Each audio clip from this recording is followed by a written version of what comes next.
हाल ही में फैंस ने मुझे एक डरावनी फिल्म पेश की। देखने के बाद वो मुझे अच्छी लगी। विशेष रूप से ये सीन अत्यधिक उत्तेजक और बहुत आकर्षित करने वाला।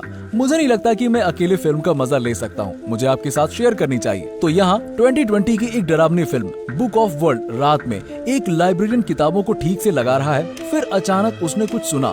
वो देखने के लिए उत्सुक था। शीशे में उसे एक और व्यक्ति दिखा। आदमी डर कर भागा, लेकिन फिर भी पकड़ा गया। ऐसा लगा जैसे उसने ब्याज पर पैसा उधार लिया था। ये आदमी अपना कर्ज लेने आया था। या तो कर्ज वापस करो या मरो। लाइब्रेरियन ने जल्दबाजी में कहा कि वो एक किताब जानता है जो $1 मिलियन की है। किताब के स्थान को जानने के बाद आदमी ने उसे मार डाला। फिर वो कार में बैठा अपने साथियों के साथ जहाँ किताब है वहाँ जाने के लिए। उसी समय एक लग्जरी विला में, क्योंकि जिन्ना को बीमारी है, खाना खाते टाइम आवाज करना जो 90 डेसिबल की तरह लगती है। इस घर में माहौल शायद ही कभी खुश का होता हो। ये बात माँ को बहुत दुखी करती है।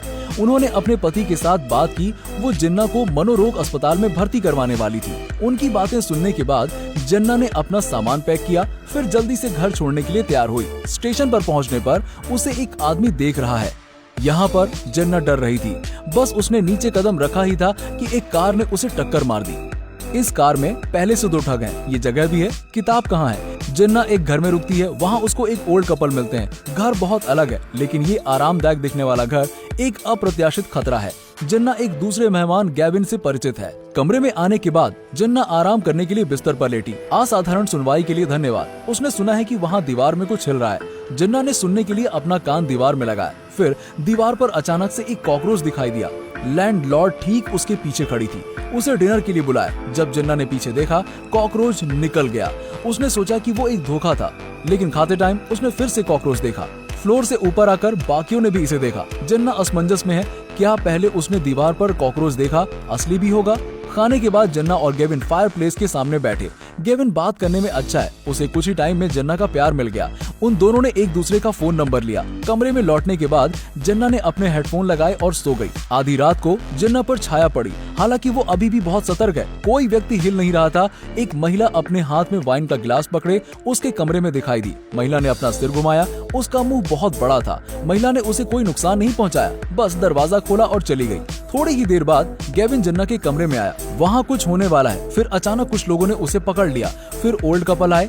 लैंडलॉर्ड ने टेप उठाया जिन्ना की हाइट मापने के लिए। अगले दिन, हालांकि जिन्ना को याद है कि कल रात क्या हुआ था। उसने सोचा कि ये सिर्फ एक सपना था। इस बारे में ज्यादा सोचना बेकार है। एक सामान्य व्यक्ति इस जगह को छोड़ देगा, लेकिन जिन्ना को यहाँ अच्छा लग रहा है। उसने यहीं रहने का फैसला किया। रात में जिन्ना जब सोने के लिए तैयार हो रही है, दीवार में फिर से आवाज सुनी। आवाज के पीछे जाकर उसे एक गुप्त दरवाजा मिला। दरवाजा खोलते हुए और उसकी आंखों के सामने का दृश्य उसे निराश करता है। दीवार के अंदर लोग हैं। एक आदमी जो सूखी लाश की तरह दिखता है। इस समय किसी ने दरवाजा खटखटाया। मेजबान ने जिन्ना की चीखें सुनी। जिन्ना ने तुरंत उसका फोन लिया और गेविन को मैसेज किया कि वो तुरंत पुलिस को बताए ये बात। यहाँ मुझे जिन्ना की बुद्धिमत्ता पर सोच हुआ। उसने अपने फोन से ऐसा क्यों नहीं किया? किसी और को मैसेज क्यों? जिन्ना से ऐसी उम्मीद नहीं थी। गेविन का फोन मकान मालिक के हाथ में है। इसका मतलब गेविन मुसीबत में था। इस समय मकान मालिक ने अपने द्वारा खोले गए दरवाजे की खोज की। वो चली गई। जिन्ना ने उसे एक टेबल लैंप स्टैंड से मारा और बेहोश कर दिया। जिन्ना ने भाग जाने का अवसर लिया। फिर पता चला कि सभी विंडो लॉक हैं। घर के मालिक से संपर्क किया। जिन्ना ने अपना सर्वश्रेष्ठ प्रयास किया। दीवार पर लकड़ी के 2 टुकड़े करने के लिए अंदर कदम रखा। वो कई हाथों से पकड़ी गई। जिन्ना का डर। वो मुश्किल से वहाँ से खुलकर बस निकल गई। फिर दूसरे जोड़े द्वारा पकड़ी गई। मकान मालिक ने एनेस्थीसिया के साथ जिन्ना को इंजेक्शन लगाया। जब तक कि वो जाग न जाए, वो खुद जागती रही, लेकिन शरीर हिल नहीं सकता। नर्स जैक्स उसके बगल में बैठती है। धीरे धीरे सच्चाई का पता चलता है। वो एक नर्स हुआ करती थी। इतने सारे लोगों को बीमारियों से पीड़ित देखती है ताकि मरीजों को तकलीफ न हो। उसने अपना जीवन समाप्त कर लिया। पता लगाने के बाद, क्योंकि कोई बड़ा सौदा नहीं करना चाहता, अस्पताल ने उसे निकाल दिया, लेकिन उसे जिम्मेदार न बनाया। बाद में उसके पति भी बेरोजगार हो गए। बेटी का परिवार वहाँ से चाहता था उनसे दूर रहने के लिए, इसलिए कपल ने कुछ भी किया। अपनी सारी नॉलेज लगाई। लड़की के परिवार को चलती लाशों में बदलने के लिए, फर्श के नीचे छुपा हुआ उनके साथ हमेशा रहने के लिए। उनमें पोते शामिल हैं। ये कहा जाता है बहुत विकृत। तब से इन दोनों ने अपने पीड़ितों को मारना जारी रखा। उन्होंने घर को एक होटल में बदल दिया। मेहमान की किस्मत उसकी बेटी से अलग नहीं थी। अब इस घर में फर्श के नीचे, दीवार के पीछे शरीर से भरे हुए हैं। उस रात को वो उसका सपना नहीं था। लैंडलॉर्ड ने सच में जिन्ना की हाइट नापी, उसके लिए एक जगह तैयार करने के लिए। गेविन ने भी पिछले विक्टिम्स के साथ एक ही भाग्य शेयर किया। फर्श के नीचे तक। उसके बाद वो जिन्ना की आंखों को सिलने की योजना बना रही थी। फिर अचानक दरवाजे पर खटखटाहट हुई। उसने दरवाजा खोला और देखा ये वो व्यक्ति था जो जिन्ना का पीछा कर रहा था। ये पता चला कि वो जिन्ना के एक्स बॉयफ्रेंड का पिता था। उनके बेटे ने आत्महत्या कर ली। मृत्यु से पहले लास्ट कॉल जिन्ना को थी, इसलिए वो जिन्ना को ढूंढ रहे थे अधिक जानकारी पूछने के लिए, लेकिन उन्हें उम्मीद नहीं थी कि वो मृत स्थान पर आएंगे। लैंडलॉर्ड ने पीछे से चुपके से उसे मार दिया। जब कपल शरीर को साफ कर रहा था, धीरे से वो बाहर आई। जिन्ना चल सकती है, उसने खिड़की से पीछे जाने की कोशिश की। बॉयफ्रेंड के पिता की कार को देखकर वो दूर ड्राइव करना चाहती थी, लेकिन अप्रत्याशित रूप से इन दोनों का उद्देश्य शरीर को कार में लाना है। जिन्ना पीछे की सीट पर जाने लगी। फिर घर के मालिक को कगार पर ले गए और एक ट्रैफिक दुर्घटना हुई। 2 लोगों और कार को चट्टान से नीचे फेंक दिया, लेकिन उन्हें पता नहीं चला जिन्ना कार में छिपी थी, वो भी गिर गई। अब क्या जिन्ना की लाश में मृत्यु हो जाएगी? चलो मैं बताता हूँ इसके बारे में। सीन बदलता है। मैरी एक सिंगल माँ है, एकमात्र पुत्र। इसके वो हमेशा के लिए उसे छोड़कर चला गया है ल्यूकेमिया के कारण। इस घटना ने उसे खुद को मारने पर मजबूर कर दिया। एक दिन एक आदमी साइमन नाम का उसके ऑफिस आया और कहता है कि वो मरे हुए इंसान से बात कर सकता है। वो आदमी मैरी के बेटे ने भेजा था। अपने बेटे को सुनकर मैरी ने मना नहीं किया और उसने खुद को साबित करने का मौका दिया। उन्होंने शालीन अनुष्ठान शुरू किया। साइमन एक खाली कमरे में खड़ा था, दीवारों से घिरा हुआ। अनुष्ठान शुरू होने के बाद रोशनी अचानक बाहर चली गई। एक डरावनी आवाज थी। जब तक रोशनी वापस आई, सफेद दीवार पर शब्द ही शब्द थे। मैरी एक लाइन देखी, माँ मैं अभी तक सोया नहीं हूँ। ये मरने से पहले बेटे ने मैरी से पूछा था, लोग मृत्यु के बाद कहाँ जाते हैं? मैरी को पता नहीं था कि वो क्या कहे। उसे झूठ बोलना पड़ा, इंसान बस सो जाता है। तब से मैरी ने साइमन पर बहुत भरोसा किया ताकि वो अपने बेटे से कई बार बात कर सके। मैरी साइमन को अपने घर ले गई। साइमन की उपस्थिति मैरी को फिर से जीने के लिए प्रेरणा पाने में मदद करता है। बेशक दोनों एक जोड़ी बन गए। लंबे समय तक नहीं, एक दिन नशे के दौरान साइमन ने अपना असली रूप दिखाया। उसने मैरी को बताया ये सब एक नाटक था। मैरी के पूर्व पति ने साइमन को भेजा था उसे उसके लॉस से निकालने के लिए। दीवार पर शब्द पहले से लिखे हुए थे, बस तैयार रसायन स्प्रे किया गया था। दीवार के शब्द दिखाई देने लगे। वाक्य जो मैरी ने देखा था पूर्व पति की बात सुनने के कारण था। मैरी दुखी हुई। वो आशा करने लगी थी, लेकिन अब वो भी चली गई। वो अपने बेटे के कमरे में गई और टेडी बियर को गले लगाकर रोने लगी। अप्रत्याशित रूप से अजीब बात हुई। पीछे ब्लैक बोर्ड पर शब्द दिखाई दिए, उसे यहाँ लाओ।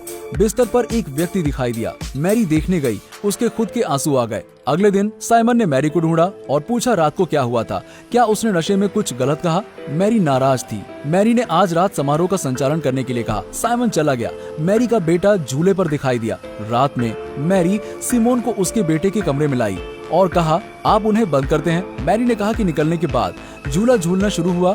मैरी का बेटा दिखाई दिया। उसने कहा हम कभी नहीं सोए। फिर कमरे में राक्षसों के झुंड दिखाई दिए। ये सच है कि हर जगह भूत थे।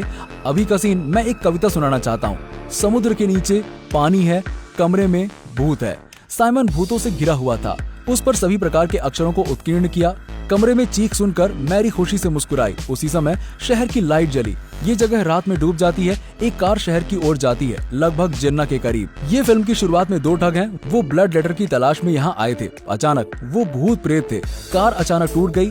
बेनेट चला गया। स्टीव को अचानक किसी के बुलाने की आवाज आई और एक छाया दिखी। आवाज के पीछे स्टीव चर्च में आए। बेनेट ने उनका पीछा किया और स्टीव को जमीन पर घुटने टेकते हुए पाया और गन उनकी ठुड्डी पर थी। उन्होंने मृत माँ को देखा। माँ ने कहा तुमने बहुत सारे गलत काम किए हैं, अपराध को उजागर करना चाहिए। शीघ्र स्टीव ने खुद को गोली मार ली। बेनेट ने ये सब देखा, लेकिन उसने कभी ब्लड लेटर की तलाश नहीं की। जब वो कार के लिए चला, फिर कार की लाइट जली और वो चलने लगी। बेनेट भागा हिट से बचने के लिए। बेनेट ने देखा कि कार में कोई लोग नहीं है, केवल कुछ चूहे हैं। उसने अभी तक हार नहीं मानी थी। वो अपनी मंजिल पर पहुंचा। ये घर मैरी का घर है। बेनेट ने बेडरूम में हंगामा किया एक बूढ़ी औरत को देखकर। ये बूढ़ी औरत मैरी है। साइमन का शरीर लेटर से भरा कमरे में दिखाई दिया। मैरी ने उसे बताया इसे ब्लड लेटर की जरूरत है। ब्लड लेटर मृत लोगों की एक किताब है, अपने बारे में बताते हुए। करंट साइमन ये किताब है। अब मैरी का बेटा भी दिखाई दिया। बेनेट को डर लगा, उनका नाम ब्लड लेटर पर दिखाई देता है। वो भागा। Run run. एक गृहस्थी चलाने के लिए ये ओल्ड कपल का घर है। लैंडलॉर्ड शरीर को संभाल रहा है। महिला उसके पीछे दिखाई दी। उसे जमीन पर मारा।